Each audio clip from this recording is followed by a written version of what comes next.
Olha só, 4 lideranças do movimento de luta por moradia de São Paulo estão presas desde a semana passada.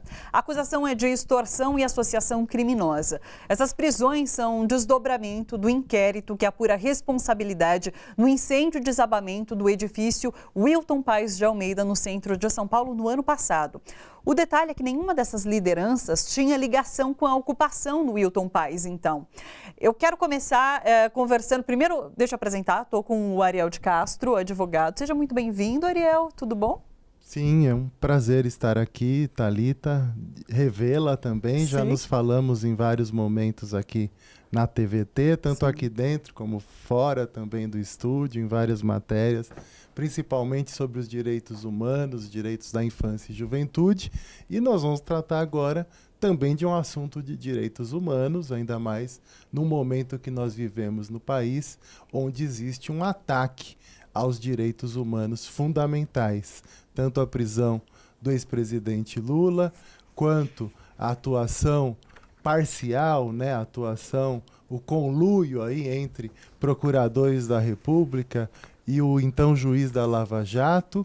E nós vemos agora aqui em São Paulo, no caso dos movimentos sociais, dos movimentos de moradia, que existe um conluio entre a polícia, entre alguns promotores de justiça e entre também alguns juízes e juízas, infelizmente. Então, é para exatamente criminalizar os movimentos sociais. E existe uma encomenda feita pelo governo do estado de São Paulo, desde a época do desabamento lá no Largo do Paissandu, pelo então prefeito João Dória.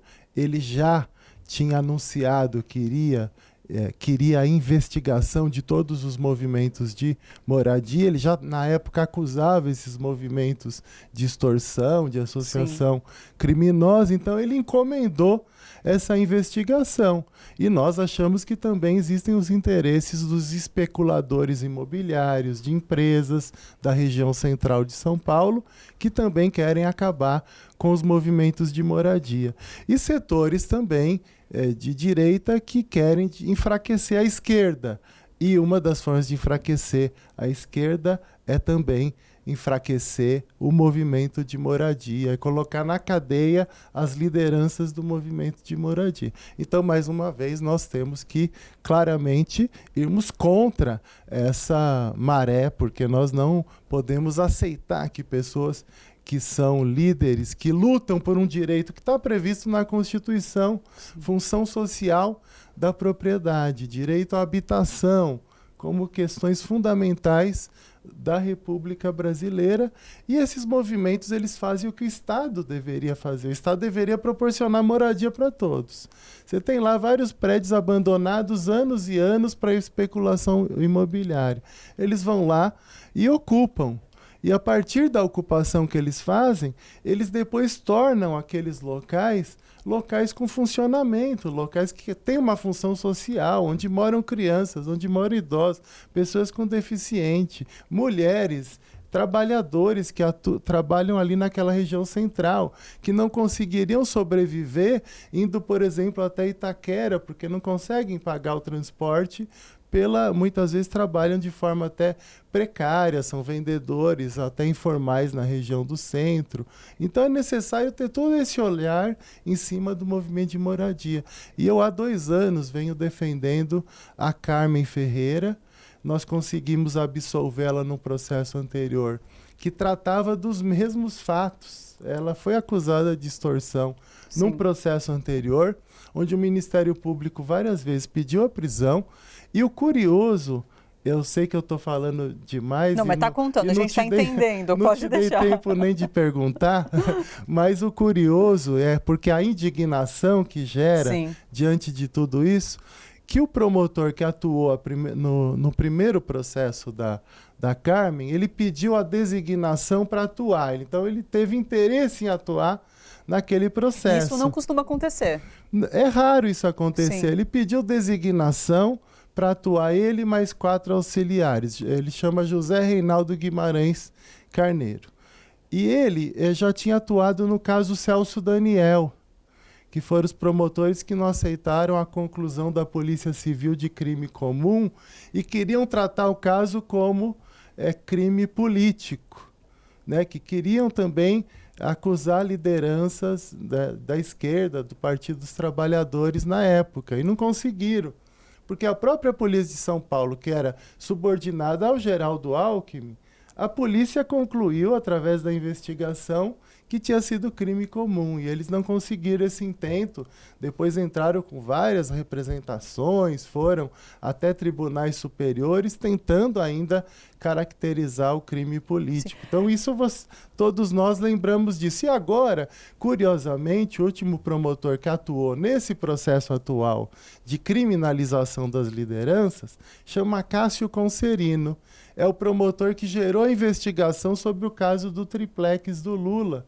Ele, inclusive, recentemente foi condenado a indenizar o ex-presidente Lula por conta de acusações que ele fez contra o ex-presidente Lula. Então, nós vemos aí claramente que existe esse viés político para criminalizar o movimento social, para criminalizar essas lideranças do movimento de moradia. Sim. E num primeiro momento parece que os próprios advogados tiveram dificuldade em acessar informações, né? Porque quando saíram as prisões na semana passada, a gente tentou colher informações e era muito difícil. Vocês tiveram essa dificuldade de fato? Ainda estamos com essa dificuldade. Nós tivemos dificuldade para ter acesso a um dos processos, que era o processo que gerou prisões temporárias. Sim. Gerou, então, as medidas cautelares. Então, era um dos processos. Nesse, nós demoramos para ter acesso. As prisões ocorreram segunda-feira. Segunda-feira, as pessoas foram ouvidas no DEIC, que é o departamento que investiga o crime organizado, o que é mais um absurdo, porque colocar no DEIC uma investigação sobre movimentos de moradia, tratando como se fosse crime organizado.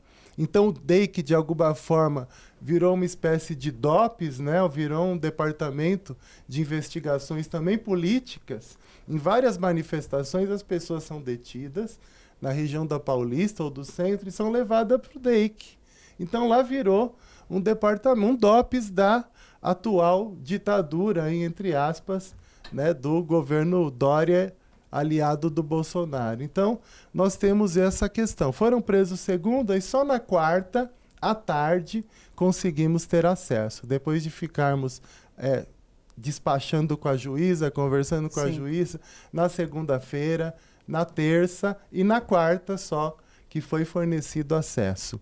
Então, nós temos lá no Departamento de Inquéritos Policiais, que é o setor que está cuidando desses processos, também uma extrema dificuldade. Agora, no processo principal, que é do inquérito, ele ficou a semana toda passada na mesa do delegado. Não tivemos acesso. Daí, na sexta, decretaram prisões preventivas das 4 pessoas que já estavam presas.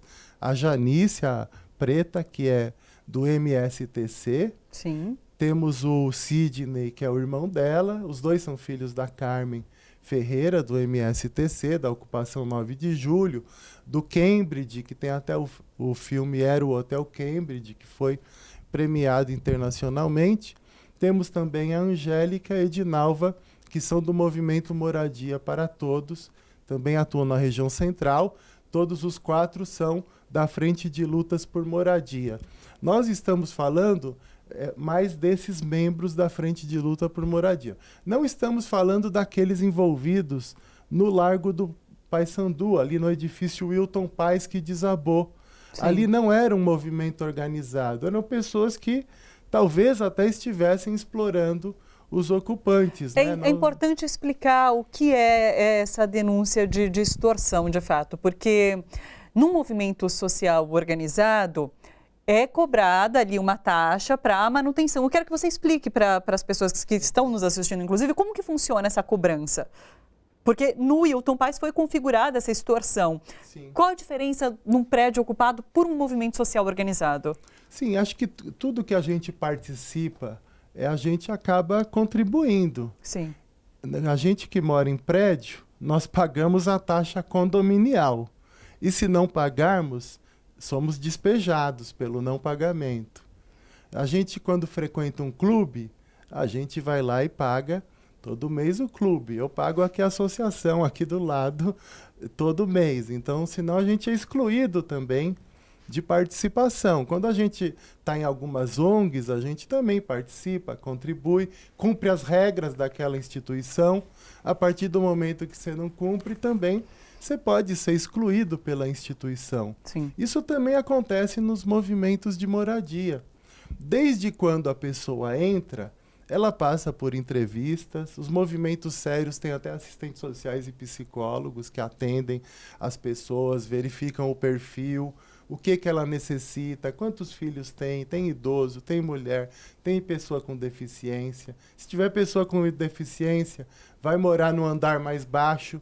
Muitas vezes esses locais não estão com os elevadores desativados e é caríssimo para ativar o elevador. Então, é claro que quem tem pessoas idosas, pessoas com deficiência, vão morar nos andares mais baixos. Então, é verificado também a renda familiar. A gente está vendo, inclusive, imagens de dentro de uma ocupação, até para que as pessoas saibam como que é. 9 de julho. Sim, ocupação 9 de julho. Do MSTC, que inclusive esse fim de semana teve uma festa junina, que eu até estive presente lá nessa ocupação, que reuniu muita gente. Eu vi fotos bem lotadas, né? E muita gente não conseguiu nem entrar. Tinha uma fila que as pessoas esperavam 1h30 para poder entrar nos shows. Sim. No último domingo, por exemplo, tinha Ana Canhas, Mariana Aidar, Marcelo Genesi e Chico César. Essa é a portaria, inclusive, da ocupação, né? Tem uma portaria ali que as pessoas passam e se cadastram. Sim. Os locais são bem organizados. Sim. Então, os movimentos de moradia sério, eles fazem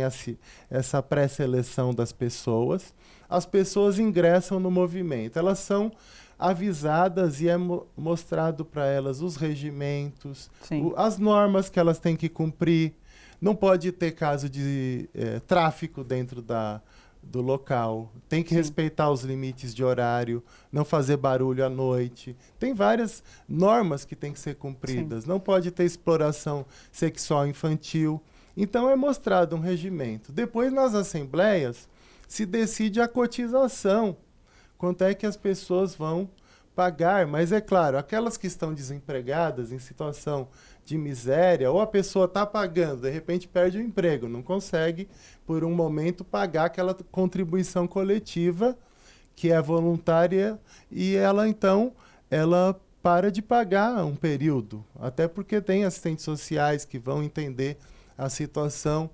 E muitas dessas pessoas que estão prestando depoimentos, ou que prestaram depoimentos, que muitas até a polícia foi atrás, dentro de um processo de criminalização, tanto no primeiro processo contra a Carmen, que ela foi absolvida, quanto nesse outro, ouviram praticamente agora as mesmas testemunhas, e daí eles são dissidentes, são pessoas que não cumpriram as normas. Sim. Alguns casos que nós estudamos no processo anterior, pessoas que queriam levar crianças para ter relação sexual dentro da ocupação, e claro que as lideranças não aceitaram.